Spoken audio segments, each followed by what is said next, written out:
媽媽，呢架巴士。媽媽，呢架巴士。上嚟。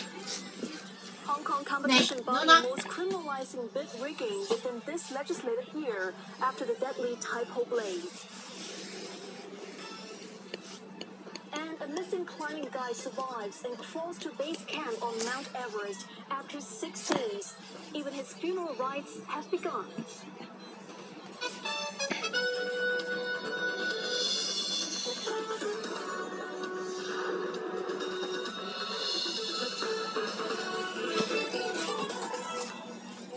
You're watching cable news on FM5.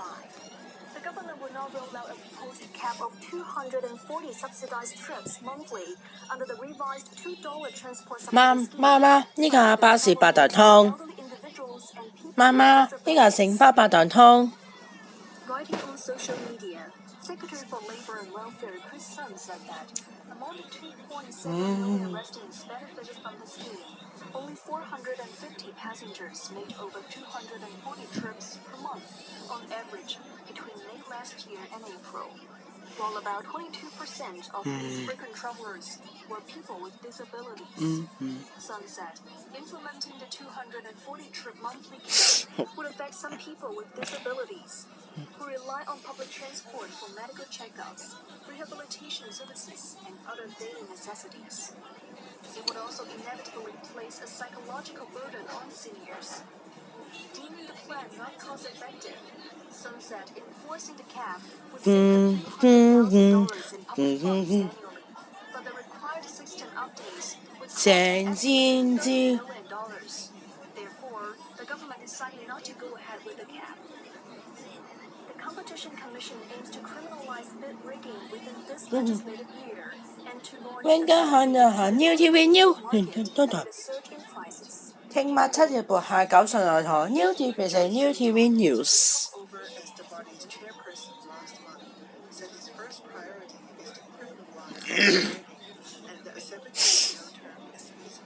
越做體育團，越做體育團。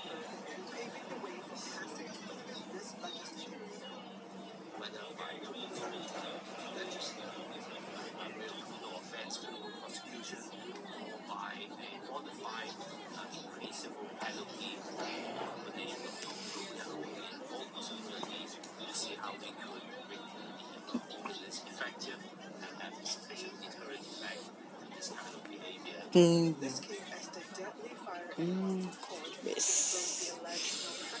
Good job.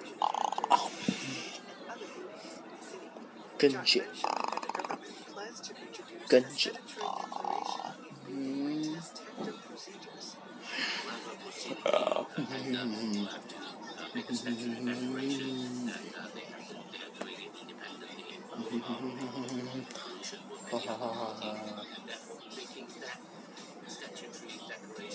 我死記戚，睇過。With fuel prices surging, sparking concerns of alleged anti-competition from oil firms, Jack said it was a good time to reopen a study on the issue. The commission chair also pledged to increase transparency by making public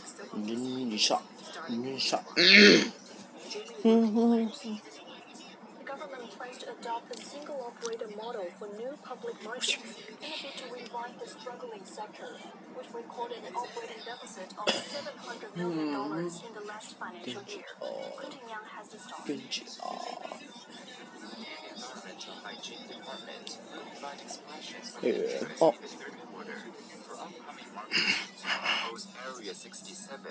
咩事啊？寫資料不出咩事啊？寫資料不出嚟。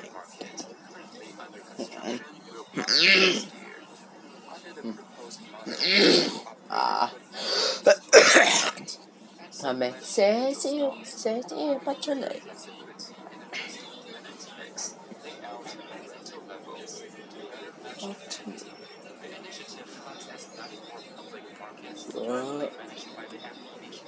咩寫資料不出嚟？透露。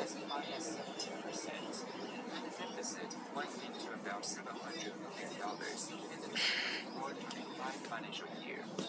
However, critics have pointed that the model 没 may 想 introduce monopoly risks. Cyclone District Councillor Chris Chung cautioned that without stringent government oversight, such markets would become private markets 媽媽， disguised as 呢 public 個加時。 greatly enabling large 媽媽， corporations 呢個加時。 independent vendors. 媽咪，呢個加時。 But has called for tighter regulatory safeguards to prevent monopolistic practices and rent spikes. 昆阳 Cable News. The Court of Final Appeal has unanimously dismissed lawyer Felix Wu's bid to overturn her conviction for assisting detained activist Owen Chow in smuggling an unauthorized letter out of a detention center, upholding fines of $1,800 for both. Yang reports. Wu and Chow were convicted in 2024 of removing an unauthorized article from prison. After losing their appeal at the High Court, Wu pursued a final appeal. Her legal team argued that the letter addressed to the ombudsman, a specified person under the prison rules, were inherently authorized, even without prison officers' knowledge. Chief Justice Andrew Chun rejected, holding the ordinance had been misapplied. He clarified that the relevant rules govern only restrictions on content and postage for prisoners' correspondence. The court ruled that no one may bypass the Correctional Services Department's inspection or remove items without approval. The case originated in 2023 when Chow served 12 years for subversion and rioting, allegedly concealed a complaint letter against the CSD in legal documents, and passed it to Wu, who forwarded it to the ombudsman. Chow and Wu were subsequently given a $1,800 fine each. With the final appeal dismissed, Chow remains subject to the fine, while Wu, having already paid hers, faces no further penalty. Yang Cable News. President Xi Jinping will pay a state visit to North Korea next Monday, marking his first trip to Pyongyang in nearly 7 years. At the invitation of North Korean leader Kim Jong-un, Xi will travel to Pyongyang for a 2-day visit from June 8th to 9th. According to the International Department of the Communist Party of China Central Committee, the trip will be Xi's first to North Korea since 2019, when he held bilateral talks with Kim. This first overseas trip of the year for the president also marks a significant milestone, coinciding with the 65th anniversary of the two nations' 1961 Treaty of Friendship, Cooperation and Mutual Assistance. The high-profile meeting follows just weeks after Xi hosted U.S. President Donald Trump and Russian President Vladimir Putin in back-to-back visits in Beijing. A Nepali climbing guide who went missing on Mount Everest for 6 days has been found alive against all odds. He managed to crawl alone almost all the way to base camp, just as his grieving family had given up hope he would come back. Dawa Sherpa, 52, was spotted by clearing crew on Thursday morning as he was crawling down snowy slopes around the treacherous Khumbu icefall. It is believed he had been fighting for survival in a desperate bid to make it back to safety on his own. Dawa was carried down, given food and water, and subsequently airlifted to HOY's hospital in the capital, Kathmandu. His teenage daughter, 媽媽撐。 traditional funeral ritual. She added that when they first heard a climber had been found, they could not be certain it was her father. However, the family were overjoyed after spotting missing photographs. Dawa was last seen on May 29, descending the mountain above Camp 3 at approximately 7,500 meters. While his client, a Polish climber, successfully came back. Dawa failed to reach his camp. The search team scoured the mountain for days but could not find him. At least 5 people have died this season, attempting to reach the top of 149 meters.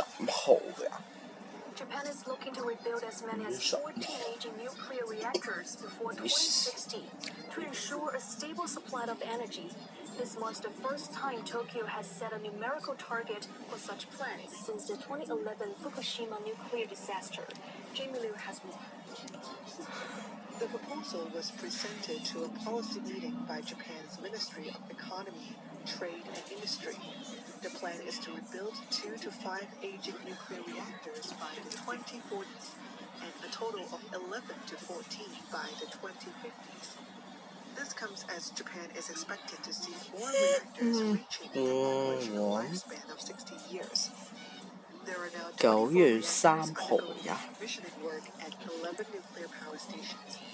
The ministry said the project aims to ensure a stable power supply and boost investments in the industry. The plan would also arrive at a time when electricity demand grows for artificial intelligence development. The proposal is expected to be officially approved at a session of relevant cabinet ministers this summer.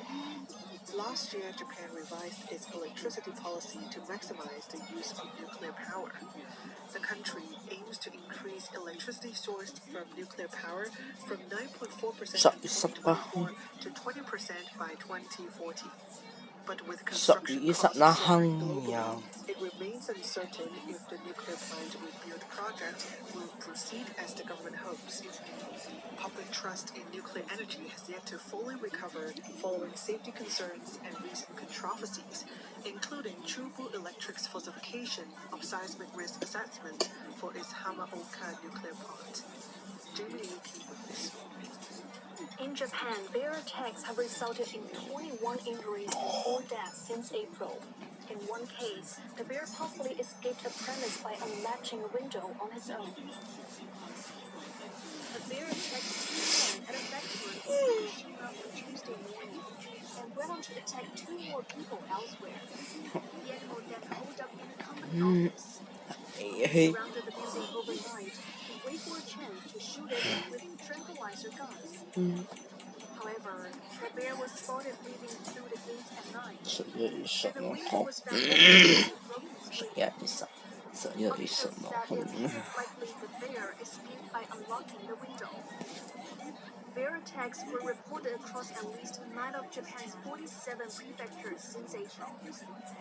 The Environment Ministry is urging people to carry radios or bells that frighten off bears, and to stay in groups when going out, as well as avoid leaving food waste that could attract bears.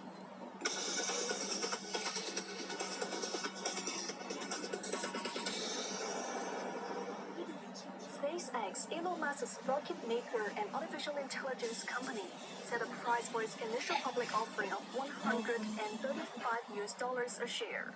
However, the company's website and IPO marketing documents were not accessible in Hong Kong and mainland. Musk attended a marketing roadshow held by JP Morgan via video conference on Thursday.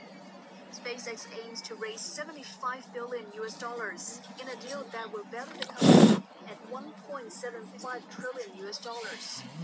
The largest IPO ever has generated global interest. However, a Reuters review showed a website of SpaceX and the IPO papers are not accessible to users in Hong Kong and mainland China. An Error 1009 message was displayed in response to attempts to access the company website. Web security provider Cloudflare said the most common explanation was that the website owner has banned country or region of the related IP address from access. SpaceX and the IPO's lead banks did not immediately respond to Reuters' request for comment. Now let's take a look at the stock market.